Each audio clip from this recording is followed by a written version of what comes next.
Hi Mama, you're listening to the Mama podcast. It's Sumaya here, the co-founder of Mama Emmy app. Mama Emmy is the first app to exclusively connect mothers across the Middle East, connect with like-minded mamas and create lifelong friendships. At Mama, we are all about connecting mamas to empower women. So let's join together and make this mission a reality. In today's episode, I am joined by the wonderful Rebecca Murphy, registered midwife with Amano baby. She's been working incredibly hard over the last few months, working frontline with COVID positive patients.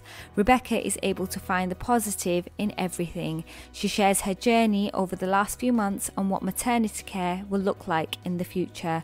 I'm truly grateful Rebecca managed to find some time to speak to me during her busy workday. Keeping this in mind, I apologise for the compromised sound quality. I'm so excited to speak to you and learn more about midwifery and what you've been up to over the last few months. Oh, you're so welcome. I've been dying to catch up with you as well. It's been so long. Well, it feels long, doesn't it? Like it was the longest 4 months of my life. Yeah, so what have you been up to over the last 4 months? So I suppose it was actually when we did our recording, when we did our IG live, I think that was the turning point for me. So we were getting all like the news was breaking on COVID-19 and it was like, what's going to happen to pregnant women and what's going to happen to us all? And it was all very new. And I remember coming off that did the IG live with you and coming off it and being like, you know, what is happening? Like it all happened so fast. And I remember like I had a friend who works in infection control and I was like, you know, I'm not putting on the mask until she puts on the mask. And when she put on the mask, I was like, oh, right. Oh, here we go. So, so since then, basically, it just overnight in the hospitals exploded. Like I think everyone was in such a panic that we had like a mass presentation to hospital with people with kind of symptoms. And at the time, it was just mass testing. It was like test everyone and anything, you know what I mean? But keep it hushed as well. It was all kind of a little bit, let's test, but keep it quiet. We really don't know what the situation is going to happen or how it's going to unfold.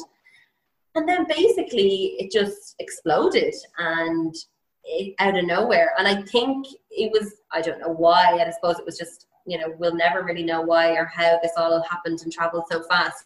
But you know, my housemates then in the aviation industry, they were grounded, and then I was pulled into this Corona program. So as you know, basically I work at home care in Dubai. So we offer home care services and basically, you know, womb to tomb is what I call it.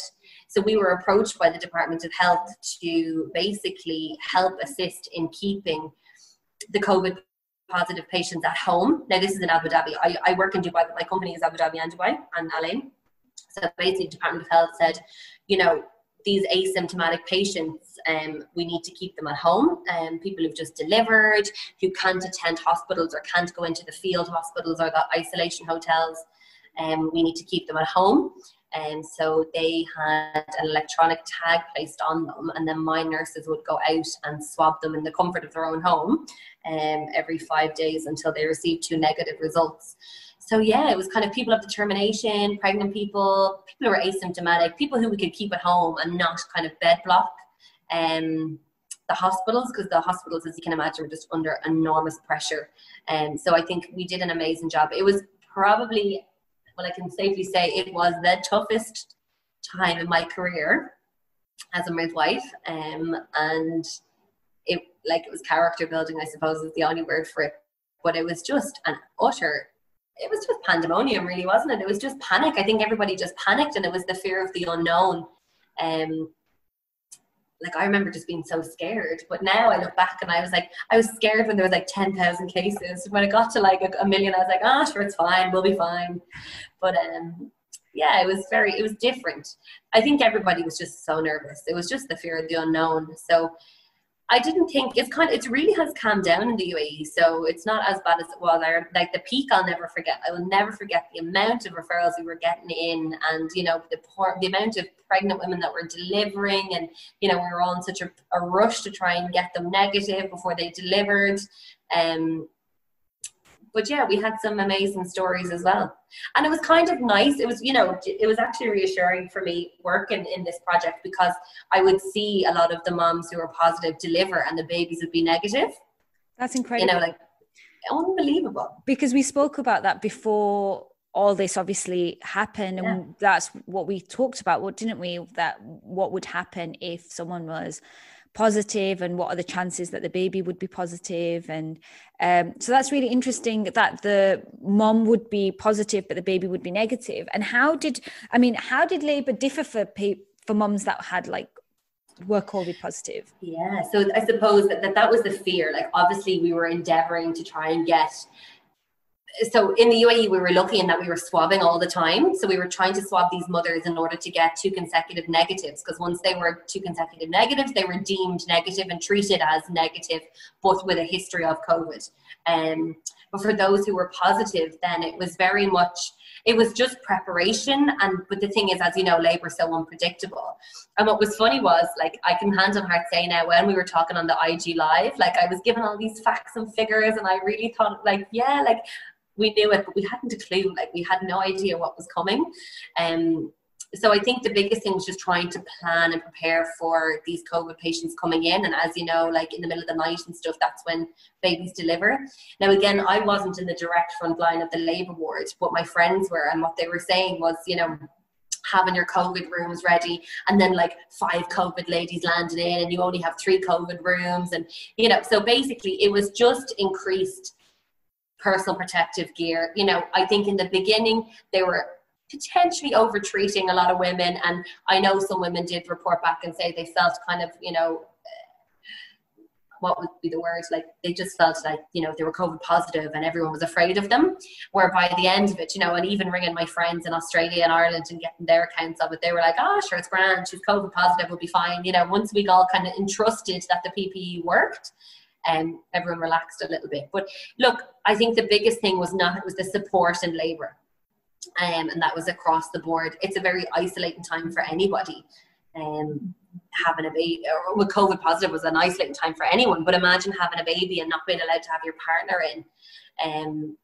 So in Dubai, there was some hospitals that weren't allowing partners in for cesarean sections and things. And this was a lot of my work then, was counselling them through it and kind of preparing them for what was to come. Because to be honest, the rules were changing by the day. We'd no idea what was going to happen. The next day they were allowed in, then they weren't allowed in. And they weren't doing it on purpose. They were just trying to follow best practice. But that was changing literally like the weather. So, they were some of the problems that we were encountering. So we were trying to get these women in and out of hospital as quick, and which was good that we had our home isolation program, that we could get them home with their babies quickly, And once they got home with their babies, if they were COVID positive, you guys would then take over and sort of see to the mom afterwards? Well, as long as the baby wasn't, the babies were often admitted to NICU, and this was again an area of hype, whereby it was, when we did hear kind of horror stories and things of babies being admitted to NICU and things like that. But again, it was all speculation. And like I said in the last IGTV, again, you don't know that clinical circumstance. There may have been something else there that we didn't know. But there was accounts of, people, hand on heart, people didn't know. Doctors as well, they weren't 100% sure on what the best method of treatment was. But I can safely say now everyone has a bit more of understanding. But yeah, babies were admitted to NICU, and there was separation, from delivery and things that we've had to work on with moms. And I think we'll get into it later on, but a lot of the post-traumatic stress of it. But once they were delivered and all was well and the baby was negative, but the mom was positive, we could bring them home, and they were isolating at home.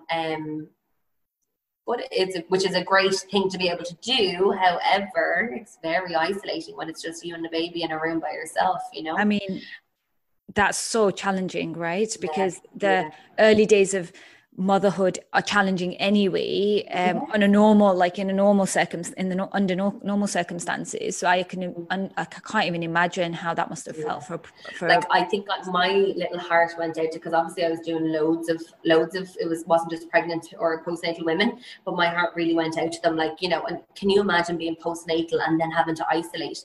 Or another of the big thing in Dubai, a lot of the women went into the isolation hotels, and it was just such hard going. It was so hard going for these pregnant and postnatal women, and your hormones are flying anyway, the best of times, and then you're in the middle of this pandemic. We don't know when we're going to get to see our families. Our families are in the UK and Ireland.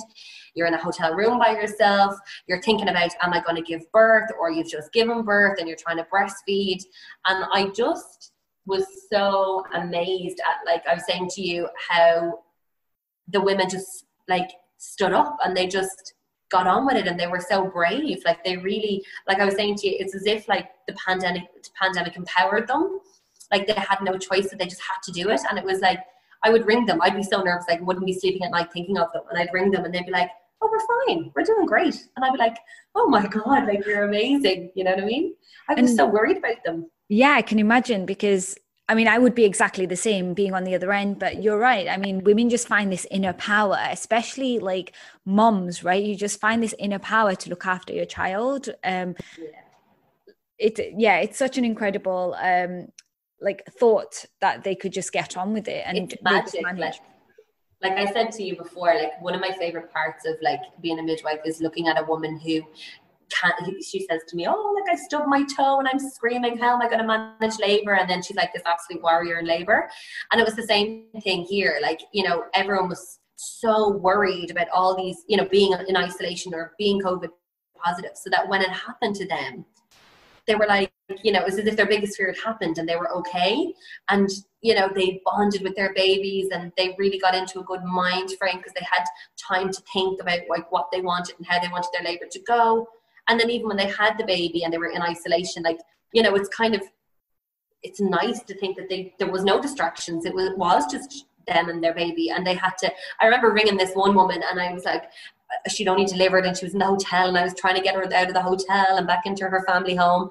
And she's like, I was like, how's the breastfeeding? Like, you know, is it going hard? Thinking, because that's what we're always so used to, is the breastfeeding troubles. And she's like, oh, no, it's amazing. She's like, it's fine. It's just working. She's like, I have nothing better to do, just to breastfeed my child. And I was like, oh my God, you're amazing. And she was like, yeah, she goes, it's like, it is horrible and it's lonely, but she goes, I'm just so empowered. Like I'm feeding my baby's negative. Like, she's like, it was so, I couldn't believe how positive she was. No pun intended. Were you allowed to go in to see that woman, or would you have to do this over the phone and video call? So this was over the phone, but I would have gone in if they wanted to meet. Like we can go into them, absolutely, but there was no need. Like I have to say, they were unbelievable. The women just cracked on.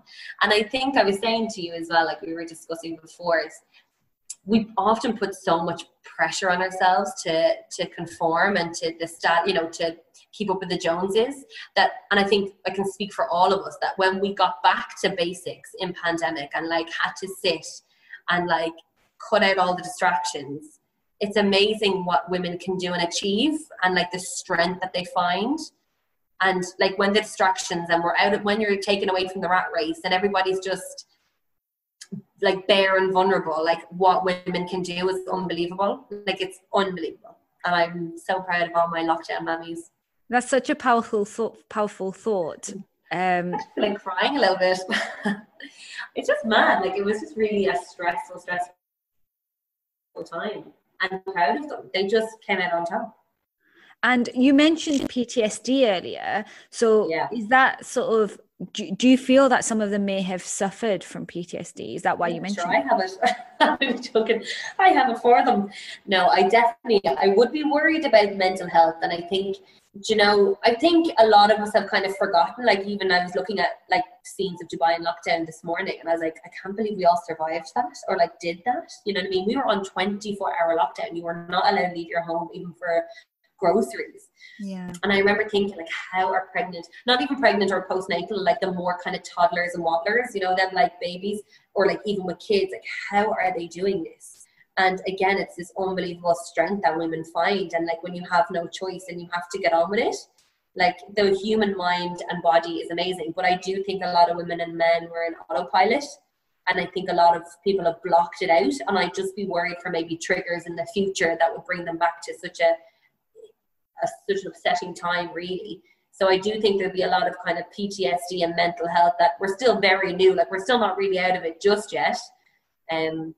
But I feel like there will be, and I think a lot of nurses will have PTSD, and physicians and doctors and midwives, they would have seen some terrible things. So I think across the board, parents and healthcare workers alike, everyone is going to just need to have a little bit of a debrief, which I think is something I'd love to get involved in. I think me and a few colleagues of mine were talking about like debriefs and stuff. Maybe not just yet, because even in healthcare, it takes a month or two to to let your emotions settle. But I think a lot of us probably won't remember a lot of what happened. It's nearly like a grief, like, you know. Totally. I think that'd be really powerful, right? Getting together a group of people, maybe some psychologists who could support in debriefing the frontline staff, because I mean, we wouldn't have been able to do it with the frontline without the frontline staff. I mean, they're incredible people to be able to like put themselves forward and actually put themselves at risk to help others. I think that really does.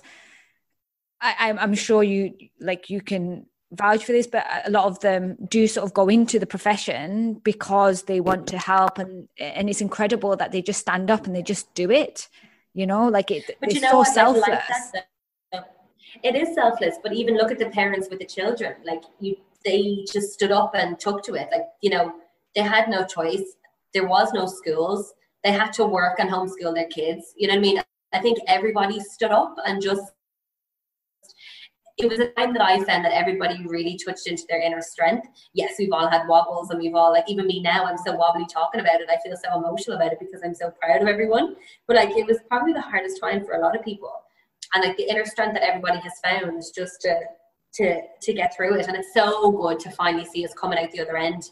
Like, it's not over yet. By no means, it's not over yet. But like, families, parents, women, men, all healthcare workers, all of us deserve a clap on the back. Like, it was just such unprecedented times. And we've all found this unbelievable inner strength, like, that we'd never thought would happen. Yeah, you're totally right, because who would have thought that we would be in this situation? You know, I often laugh. I think of our poor kids will be sitting in history learning about the pandemic of 2020. It's a heavy chapter for them, isn't it?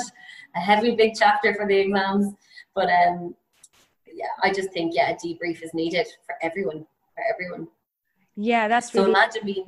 imagine being postnatal on top of that, and with your hormones sort of flying all over the place. It must have been so challenging. I know, but honestly, when I thought they would fall apart, they literally rose like little phoenixes. I was so proud of them. Do you worry that it may be just because they were sort of dealing with the shock, in inverted commas, and they will potentially, do you worry that it may sort of come up later? Yeah, I think for anyone, like, it is, I suppose, like I said, I don't mean to call it a grief, but it was like this, as I said, unprecedented time, like, in someone's life where there was so much change, and like there was nearly a death of like our social life, and a death of what our labor would have been. Like, it was your first child, but it was like not how you wanted to have it, or your second child, whatever. Like, it's just a death of an expectation, really, of how life was going to be or what was going to happen. And it's a control thing. So when we don't have that control, then we panic. And, you know, I think a lot of us are still on autopilot, and you can't run at that high adrenaline level that we all have been and not come down at some point. Like, so I do think, yes, other people will come down gradually, and people are already on their way down, kind of, you know, through meditation or whatever works for them, or counseling. But I would worry about some parents, and I'd worry about us all, really. We all probably have to tap into what's going to get us back on track and kind of live in a little bit more of a steadier pace than what we've been living the last little while. But for us, do you know what it was for our generations, Maya? And we've touched on this before. It was control. And like, suddenly the control was taken away from us. And you know what, we've done so well, and it just proves that even if the control is taken away, that we're still okay. You know what I mean? And that you can... Yeah, millennials have definitely had it tough, right? Because there's been so many challenges we've been thrown through our lives. But this definitely has to be by far the biggest of the challenges. Did you find a lot of your moms that were giving birth were in the millennial kind of... Yeah, do you know what? Well, I suppose, like, because I was working in Abu Dhabi, like, the cohort was a lot more local. So then, and there was a lot more younger younger, and like I said, in inverted commas, like, they were younger than maybe what I would previously have worked with in Australia and that. So they were in like their early 20s. So yeah, but you know what I found as well is that I find that generation have no expectation either, to some degree. Like, it's kind of doing circles. Like, it seems to be people in the 90s are like the millennials. But then the people with 1,000 babies, who, as old as we may feel, they are having babies, you know what I mean? They had no expectations, and they were just getting on with it, you know? So it was a bit of a mix, but I think definitely it was like, I feel it was like we were at war, and like people just got on with it, and they really took to the task at hand. And I guess obviously your reality of the situation was very different to what a lot of us felt, right? Because we weren't on the front line. We weren't seeing all these positive patients all the time. So for us, it's what you'd see in the news or what you'd read in, like, you know, in an article. It was, I guess for you, is probably a slightly skewed version of reality, because you were seeing sort of what was actually happening from a frontline perspective. So I can imagine, like, it must have felt a bit like you were at war. I think it was when I was going up and down the Sheikh Zayed Road and checking through borders and stuff. And I remember, like, I was working so many hours, and I remember I was about to drift off to sleep, and I started laughing, and I was like, what is going on? Like, what are we doing? Like, what is this? And I know it was for a greater good, but it was just so alien to me. I just couldn't understand, like, what was happening. To see Dubai empty, like, it was crazy. But it was, yeah, I have to say, it was, I hopefully will never go through it again. But like I said, when you're in your toughest times, honestly, you find the strength from somewhere that I don't know how these moms did it. I mean, yeah, and hats off to you to be able to find that inner strength as well, to be able to do the long shifts, not sleep much, and still support all these women and really support them through sort of the prenatal and postnatal as well. Are your services now, have they stopped, and are you sort of more, I mean, I don't even know what normal is now, but are you back to the new normal? Like, I think our services have taken off more than ever. And that was kind of, so home care obviously in the UAE is like a new enough concept, but, you know, it's proven to be so beneficial. And again, this is what I was saying to you, you know, we want to try and make labor and delivery and postnatal antenatal care more normal here. Like, obviously it's medical model, and it's, you know, medical model is fantastic in its own way, but, you know, we want to incorporate the midwifery led and to make things, pare things back to normal, and to make it, I was going to say less millennial, but that's a bit cheeky. Just make it normal. You know what I mean? Just normalize labor and delivery. So anyway, are my services back to normal? Yes. Like, obviously people are still apprehensive about us coming into their home. We're swabbed quite regularly here at Amano, and Amano is obviously so used to doing home care that we're used to it. With the PPE and stuff, like, you know, we've kind of been taking these precautions for years anyway. So we're back to normal. Yes, people are sometimes slow enough to let us back in, and that's okay. And like that, at your own time, people will, you know, that's another important message as well, is whenever you feel ready is your turn, is fine. You know what I mean? I think at the moment we have a lot of conflict over people going to hospitals for, you know, appointments, and people kind of returning too quickly to work or whatever. Like, whatever works for you. And we do have to try and find the new norm, like you said. What is the new norm? I don't know. Everybody's still in a little bit of shock. You know, the threat of a second wave is coming again. I think it's just being as kind of conscientious as you can to yourself and your neighbors, you know what I mean? And your colleagues and things. It's just being conscientious, I think. Yeah, so let's touch on the Amano baby model then, because I think that was really interesting when you explained that earlier, about what your services are. I mean, you are a midwife, and you have been a midwife for how long now? 10 years, including training, but I'm qualified 6. So, I mean, this is a fairly new model for the UAE, where you would have this sort of the prenatal midwife, and then you'd see the same midwife postnatally. I'd love for you to sort of just, dig into that a little bit deeper and actually tell me what that looks like. So I suppose, you know, in Ireland where I trained, it was all midwifery led, like, obviously, and it's the same with the NHS. So the HSC in Ireland and the NHS is very midwifery led with the obstetricians there. You know, there's always been that kind of codependency on each other as a profession. And then when I went to Australia, I kind of worked more in the private sector, which was a little bit of an eye-opener and was a little bit different, you know, because you're still very much valued as a midwife. Your role is a little bit different, but the supporting aspect never changes, the care never changes, but it's the ability, it's the continuity of care that changes, I suppose, from different countries. So in the UAE, it's obviously medical model of care, which is great, and obviously midwives are in the hospitals. But as you know, it's the lack of continuity, and I think, like they say, it takes a village to raise a family, and that's maybe one thing we're missing in the expat community is that we need more of that kind of community vibe. And what's huge in the NHS and what we're trying to implement is the Irish like public health nurse system, or like the health visitor role in the UK. That's basically what my job is here, is trying to implement like womb to school. So like literally antenatal all the way to school, and developmental checks, things that aren't readily available here in the UAE because of some of the services aren't as established. So what we're trying to do is that, you know, you'll meet me. The dream would be that you'd meet me like pregnant, basically. We do your antenatal classes. Yes, I may not be there for your labor because in the UAE we can't do agency midwife, or well, look, it's starting, but I wouldn't necessarily be there for the labor. I could be labor support, but I wouldn't deliver the baby. But again, you know, you'll have a good trusting OBGYN at that stage. So, you know, the labor is the one day, but what you need is the continued support from your midwifery team, the days after you deliver, you know, the lactation support, all the way up to the, like, you know, your developmental checks, and all the way up to the baby going to school. Because, you know, I've spoken to many kind of nurseries and things out here, and some of the babies don't necessarily get that developmental stuff that we just take for granted at home in the UK and Ireland.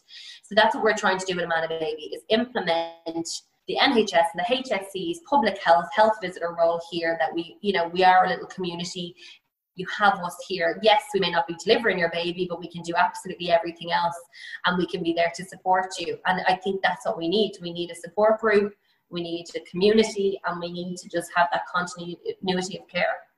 I totally agree. Because we know it works.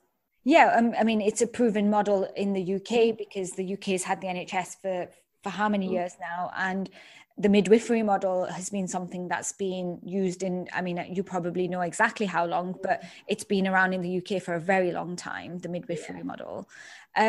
Do you sort of then have set days that you would go and see the mom afterwards, and the baby, of course, like, would you see them like day 1, day 3, day 5? Do you know what it is as well? I suppose we're very honest, or what we're trying to be is very honest at Amano. Like, okay, yes, I obviously want you to have a certain amount of days, because it's good to see you consistently.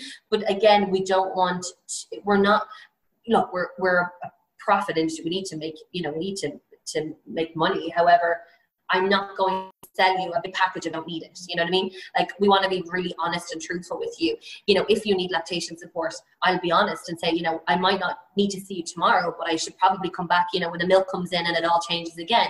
So I think you know, okay, yes, we have insurance and we have the business side of it. But at the end of the day, we're midwives. And like I was saying to you, Samaya, like, that's the reason I went into this. I want to see the women succeed. I want to see them empowered. I want them to turn around and be like, oh my God, I did it. I breastfed my baby. So if that means you only need 1 visit from us, then that's fine. But if you need 20 visits from us, yeah, absolutely, we'll do it as well.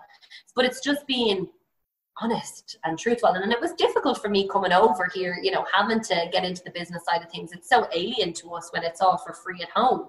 But again, I think if you're honest with women, you know, that's all they want, and that's where you build your trust, you know.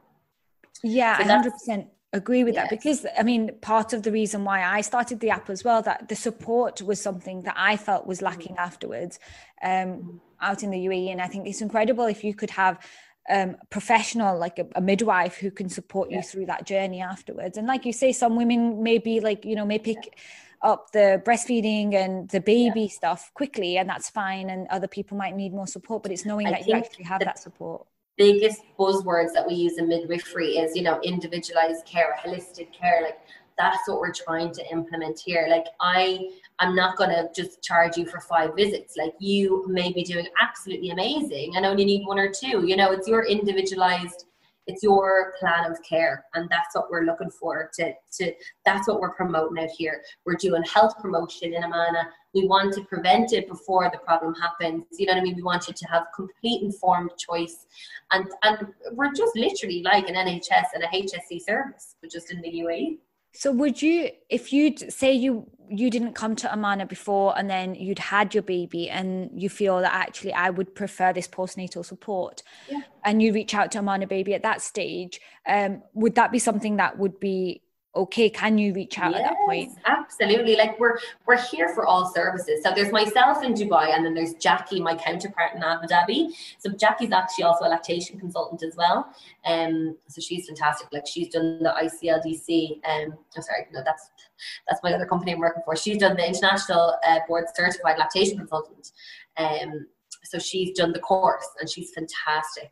And again, it's having that support network there. So absolutely, like even if you come when the child's 5 and we've never met you before, like that's what we're here for. We're here to guide you and to, you know, and again, what we're trying to develop as well is services. So we obviously have a lot of therapists, we have physios and OTs and stuff. So our vision really for the next kind of 6 months forward is developing like an early learning childhood center kind of thing, you know, that, you know, you might meet me as the midwife, but then Jackie's the health visitor, or you might meet Sarah the physio or whoever, and it's having all these kind of, it's like the NHS.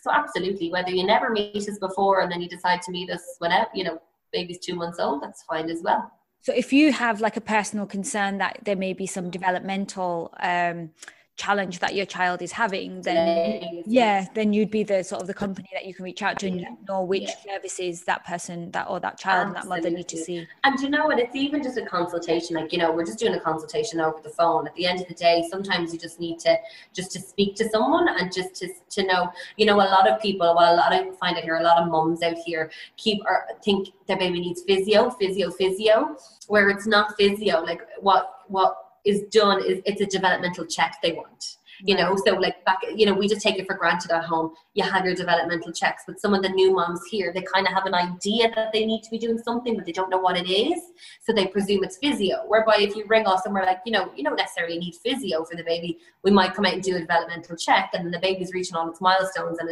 is absolutely fine. You know, it's that consultation that we do. And so that developmental checks that you're talking about is where they give you ask certain questions, right? Can the child hold a block in this hand, like, and can they transfer? Or and it's just the milestones. Basically, when we talk about the milestones, like, is your baby meeting the milestones? Because unfortunately, there are cases out here whereby we've seen babies who maybe haven't met their milestones but haven't actually been picked up. And again, it'd be something good for us to maybe link in with a few pediatricians.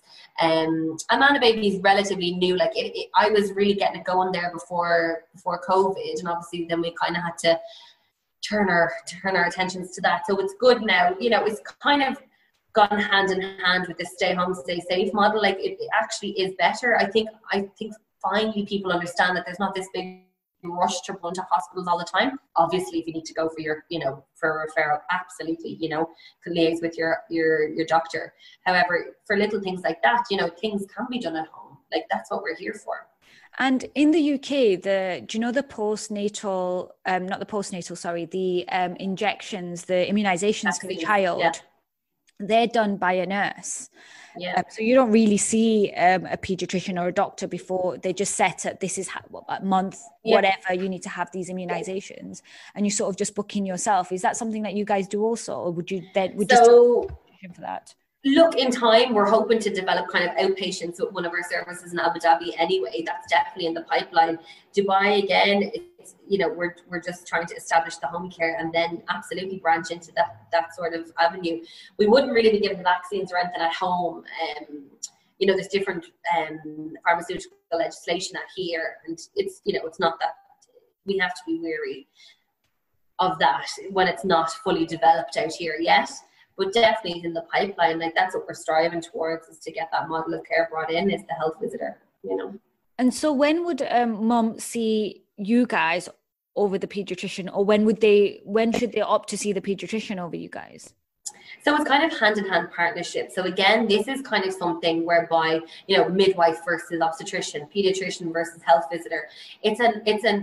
We're not one versus another. It's very much a like cohesive, multidisciplinary team, and that's something that we want to get away from, is using this midwife or pediatrician, or like, let's all work together. And I do think there's a little bit of competition in the UAE for that, and maybe our roles as nurses and midwives are not very much understood, but I think we're getting there. And I think, you know, research from the UK and Ireland is kind of filtrating in here, and it's working together. It's having, you know, your multidisciplinary team, you're getting all your information from everyone. We're all working together. So the pediatrician would work hand in hand with us. You know, at your visit, you'd see the doctor and see the visitor. You know, the health visitor.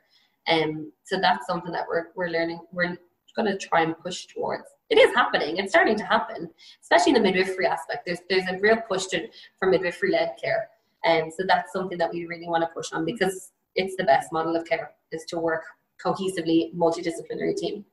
And I think in parts of the USA as well, they have midwifery-led. It's different state to state there, I think. Yeah, we need to get away from this you versus me. Like, it has to be, you know, doctors are very much needed. Midwives are needed. Like, you know, just because, you see, I often say to my students, like, I was trained this way, so I obviously think that way is best.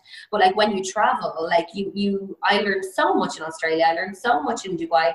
Your eyes are open to how other people work, and you learn every single day, and you take on new, you know, practices. And it's the same for doctors and midwives. You know, if we work together, I've learned so much from the doctors here in the UAE and in Australia and Ireland, and then I've, you know, they've equally learned from me, and they've liked, you know, I remember a doctor turning to me in Dubai and watching me deliver. Like, I did help deliver this baby, and she goes, I asked the lady to cough instead of like blow at the end, and it was just a nice delivery. And she goes, oh my God, I've never seen that. So equally, like, you know, it's tit for tat. Like, it's we really need to get away from you versus me. Like, we're all in this together, and it's, at the end of the day, we all went into this job to empower women, to make a difference. So, you know, we need to stop.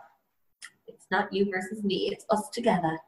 I heard there was a saying, what is it, when I becomes we, even illness becomes wellness, or something. It was really cute. Yeah, illness becomes wellness. That's such a, I've seen that quite a few times over the last few months, but I think obviously with this COVID, it's been going around, but it's such a lovely thought that actually, if we work together, we'll have a much better system for everybody.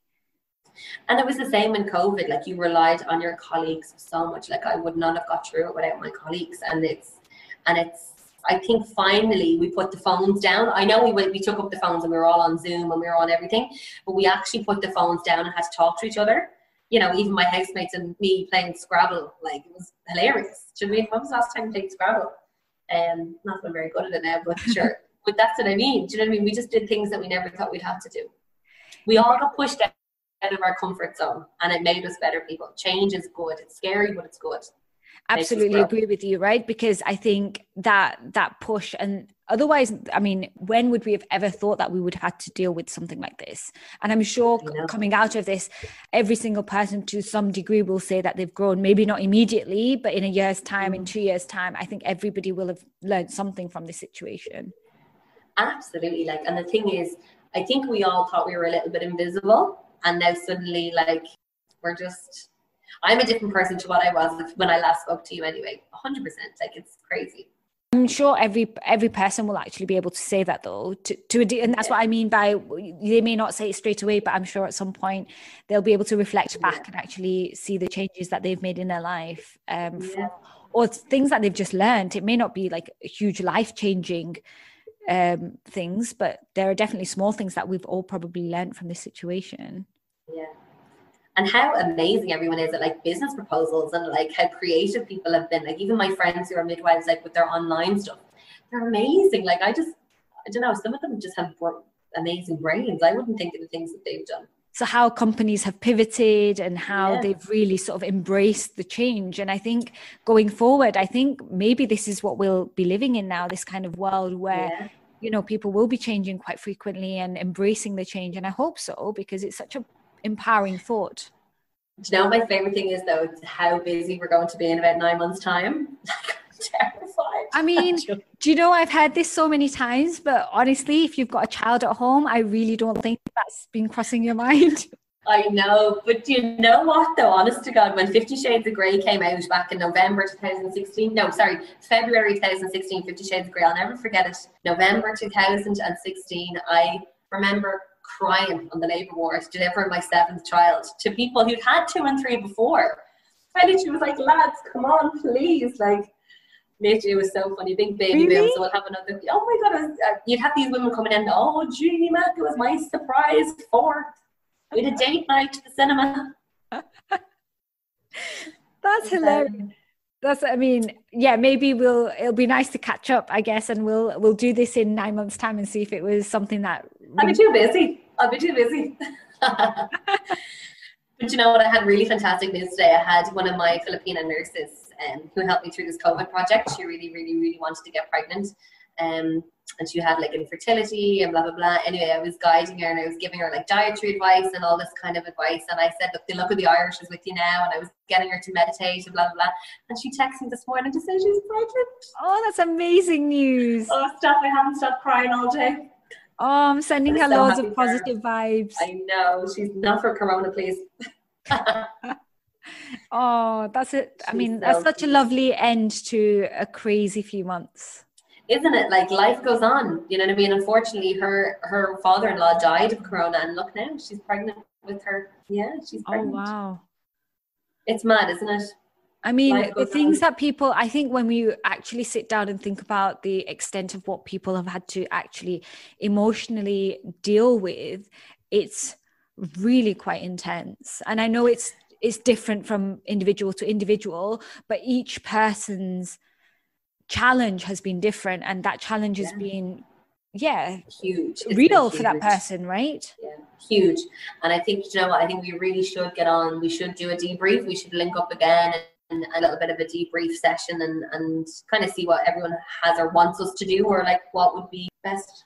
So from a frontline perspective, I assume that would be something that the companies will definitely think about and maybe reach out to some psychologists, and we'll hopefully work with the frontline staff and do something like that. But from like your perspective, if we're sort of talking to somebody who's just recently given birth and they may not, obviously they've gone through the highs and lows of the whole situation, what would you feel would be an appropriate way to maybe debrief for them, for a mom at home?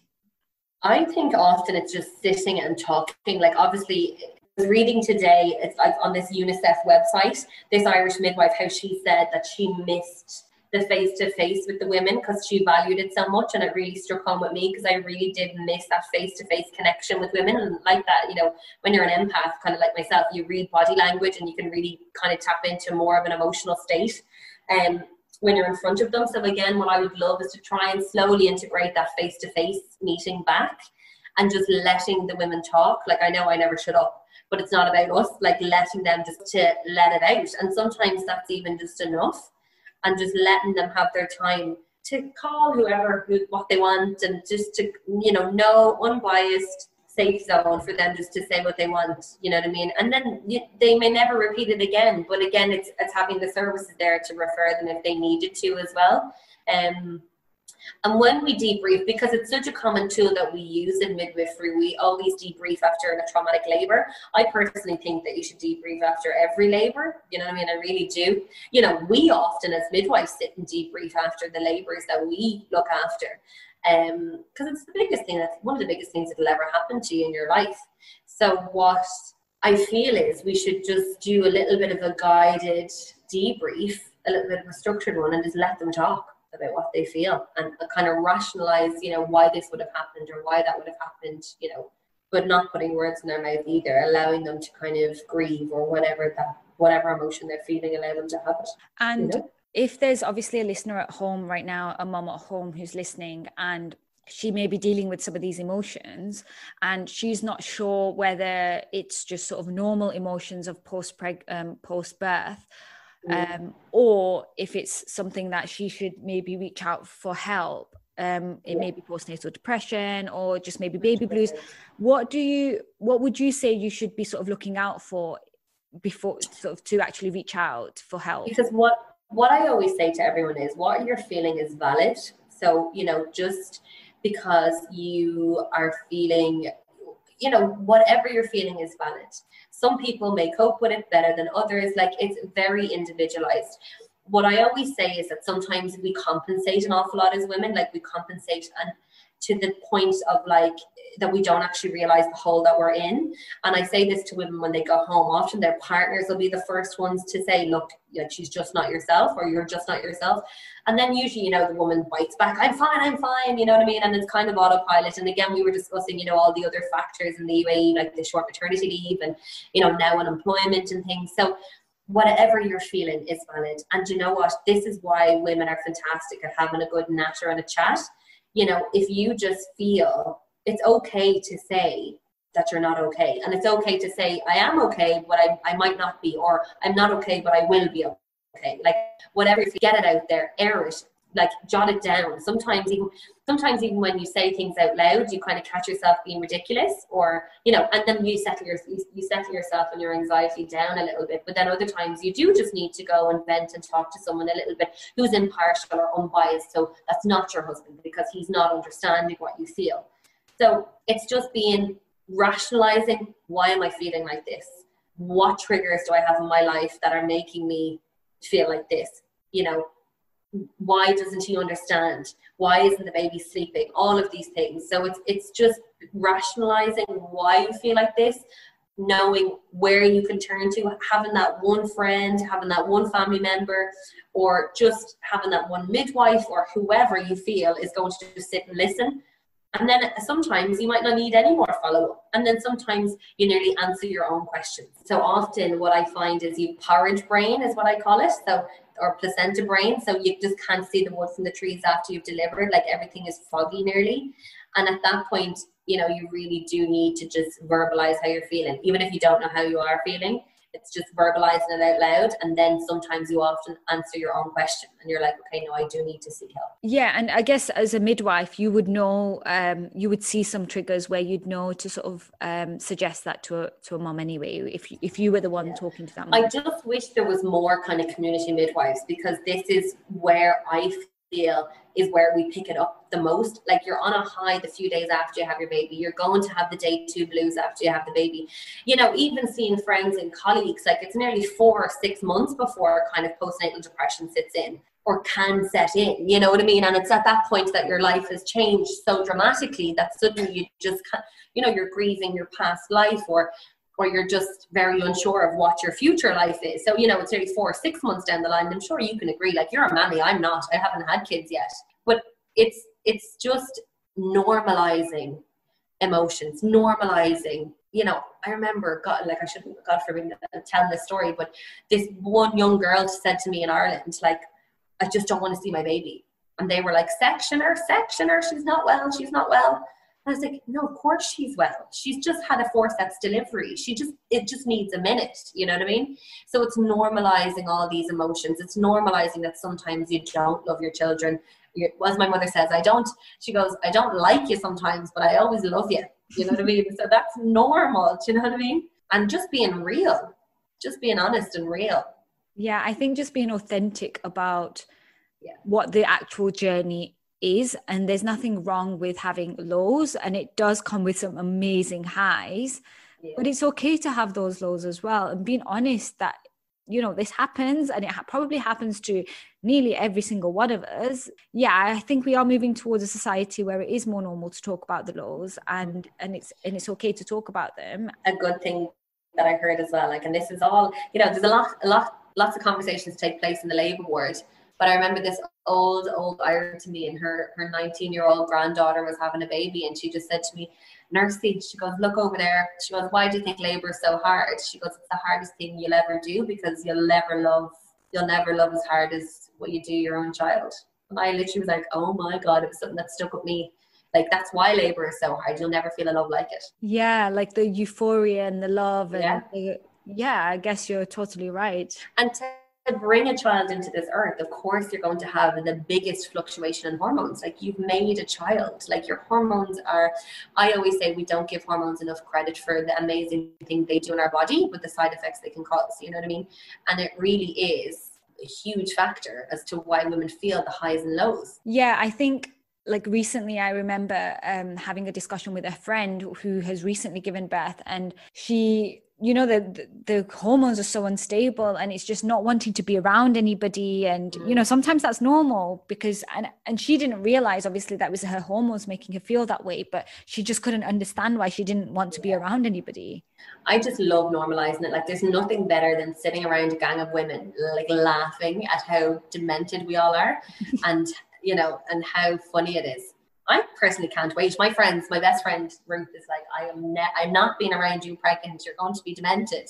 You know, and even us laughing about it now, like we know what's to come and we're actually so excited. Like I don't have a baby and she doesn't have a baby, but we've seen it and it's like, you know, we're laughing and we're getting excited, and it's normalizing it though. It's normalizing the highs and lows. So that's what I want. Yeah, I was definitely not I wasn't the nicest person when I was pregnant, for sure. I mean, hats off to my husband for dealing with me for 9 months. Hilarious.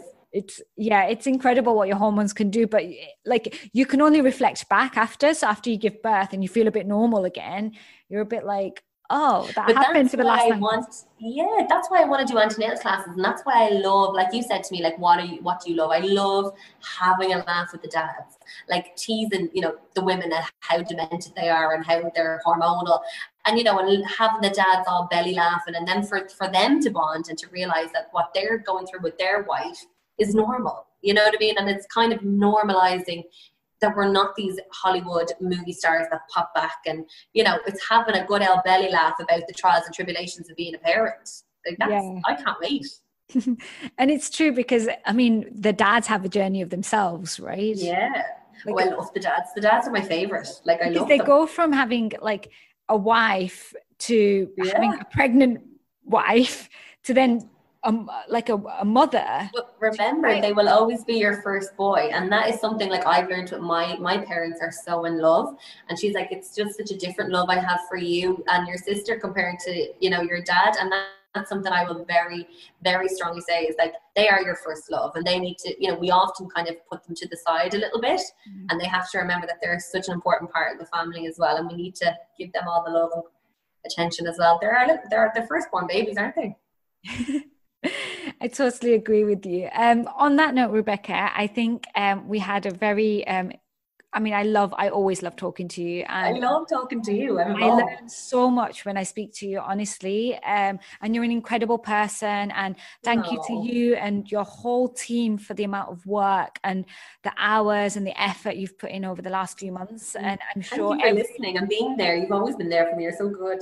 And I'm sure every single listener listening to this podcast will want to sort of thank you and thank you all for your services during these last few months, because without you guys and without the frontline staff, we wouldn't be where we are right now. Where's the best place if someone wants to reach out to you or contact you? Where's the best place to contact you? So Instagram, really. We're friends on Instagram anyway. So it is Midwife Rebecca. DXB. So, or else Amano Baby. There's an Instagram account there. But otherwise, then you can just email me as well. I'll suppose I can give you details if any of your listeners want. But yeah, this won't be the end of us. We have so much to say, don't we? We're always talking. Yeah, definitely. And I will definitely put those details in the show notes, so the listeners will be able to find you easily. And I just want to thank you again for taking the time today. Thank you. And we'll be in touch.